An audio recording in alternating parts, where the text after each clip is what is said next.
I had always been fascinated by Chinatowns. There's just something magical about them. The bustling streets, the colorful signs, the smell of food that makes your stomach growl even if you just ate.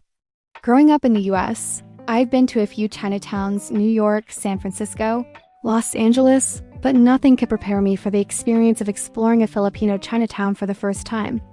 As a blonde American woman traveling solo, my curiosity was paired with the ever-present desire to compare and rate everything because, let's face it, that's my brand now.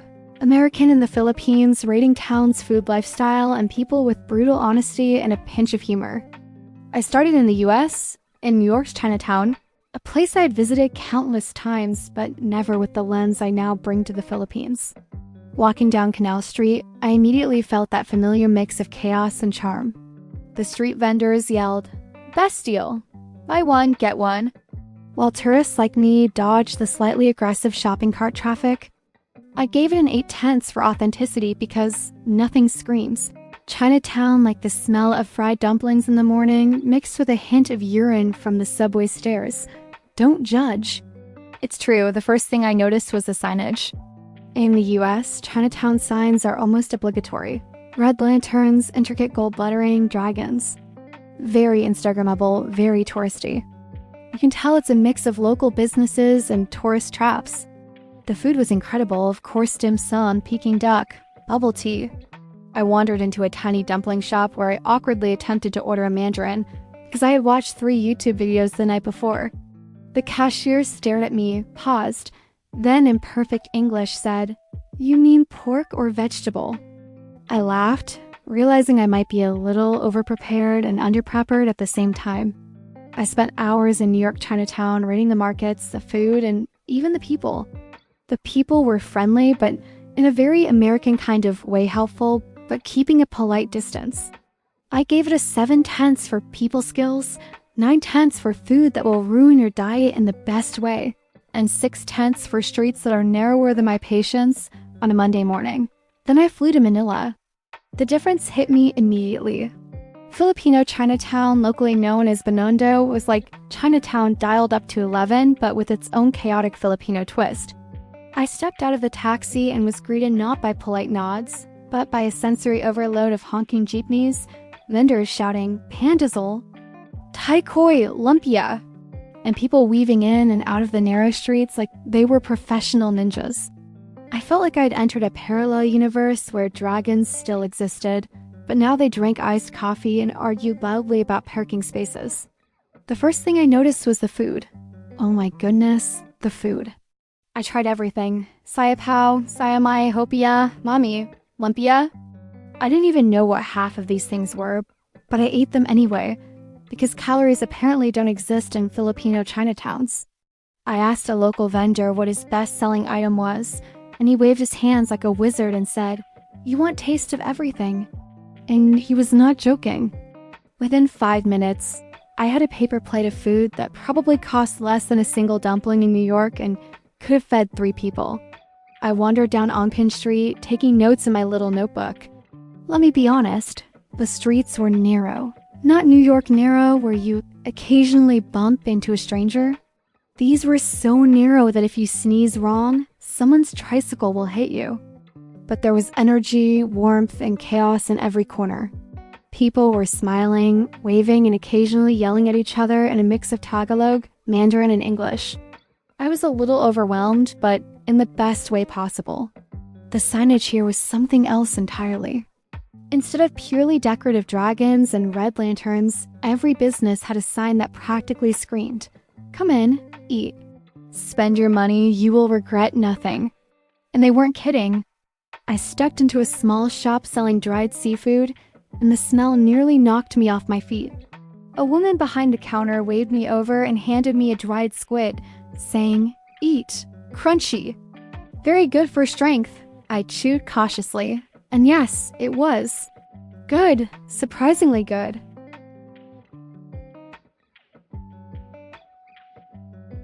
One of my favorite experiences was watching the locals haggle. In the US, you don't really haggle in Chinatown. Prices are posted, maybe a few discounts if you're charming, but it's mostly straightforward. In Binondo, haggle or die is the unspoken motto. I watched a woman argue over the price of mangoes for a solid 10 minutes, only to walk away and buy the exact same mangoes from a shop across the street for a lower price. It was art. I tried haggling over a pack of hopia, and after 5 minutes, ended up paying slightly more than the original price because I couldn't keep up with the emotional roller coaster. I laughed so hard I cried. Filipino Chinatown also has a rhythm to it that you can't find in American Chinatowns. In New York, it's all about early morning markets and lunchtime dumplings. In Binondo, the rhythm is constant morning mommy, mid-morning pandazzle, lunch sayapao, mid-afternoon taikoy, evening noodles, late-night BBQ. People are eating all day, every day, and somehow they all manage to look put together. I, on the other hand, looked like a tourist who had tried everything in sight and paid for it with sweat and sticky hands. The people were a whole experience on their own.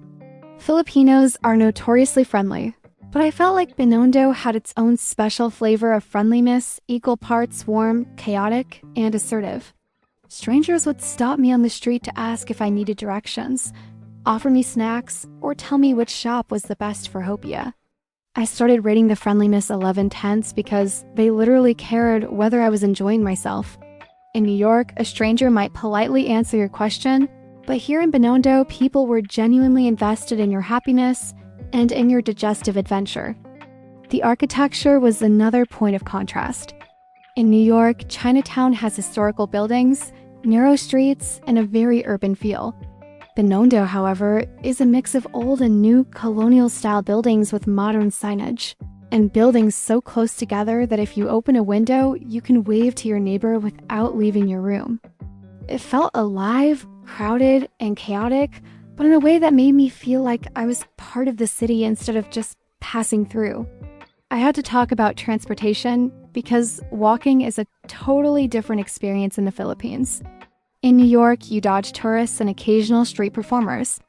In Binondo, you dodge jeepneys, tricycles, bicycles, vendors, and sometimes stray dogs. I almost got run over 5 times in 1 hour, and each time I laughed hysterically because, honestly, this is what adventure feels like. One afternoon, I decided to go into a fortune-telling shop because, well, when in Chinatown, Binondo doesn't take itself too seriously, but they love tradition. A small elderly woman greeted me and said, "You want to know your luck?" Very lucky, but maybe be careful with traffic. I laughed so hard that my face hurt, and she gave me a small talisman for protection on the road. I now carry it everywhere. It's a mix of humor and sincerity that, to me, perfectly represents Filipino culture. As a blonde American in Binondo, I stood out like a neon sign. People stared, waved, asked where I was from, and occasionally offered me food. I couldn't walk 10 steps without someone trying to engage me. It was overwhelming at first, but also incredibly heartwarming. In New York, I blend in. In Manila, I glow. I started rating visibility and friendliness as one combined score, 12/10, after several days. I compared notes between the two Chinatowns. Here's my honest assessment. New York Chinatown is structured, historically charming, and delicious. Filipino Chinatown is chaotic, overwhelming, fun, and life-changing. One offers comfort and tradition. The other offers adventure and constant surprises. It is like comparing a carefully curated museum exhibit to a roller coaster full of fireworks and street food. I rated New York Chinatown 8/10 overall fantastic food, interesting architecture, friendly but polite people, organized chaos. I rated Binondo 10/10 but not for comfort. For experience, energy, authenticity, and the fact that I never knew whether I would survive the next street corner, it was perfect. It's messy, loud, and absolutely unforgettable. On my last day in Binondo, I walked slowly down Onpin Street, sipping a cup of fresh buko juice and eating a piece of hopia. A man shouted from across the street, "Ma'am, you like sayapao?" Free sample, and handed me a steaming bun. I laughed, waved, and thought, this is why I travel. This is why I compare and rate. Because no matter how good New York Chinatown is, Filipino Chinatown gives you a story to tell, a laugh to share, and a sensory overload you'll never forget. By the time I left Manila, I knew I would be back. I would return for the food, the chaos, the people, The small alleys that hid treasures, and maybe for the daily chance to be slightly terrified by the tricycle traffic. And I would never forget the lesson that Chinatown isn't just about where you are. It's about how the people, food, streets, and culture make you feel alive, and sometimes slightly panicked, but always entertained.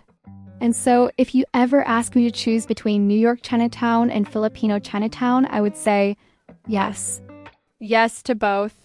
But if you want adventure, laughter, and food that will haunt your dreams, Filipino Chinatown wins every time.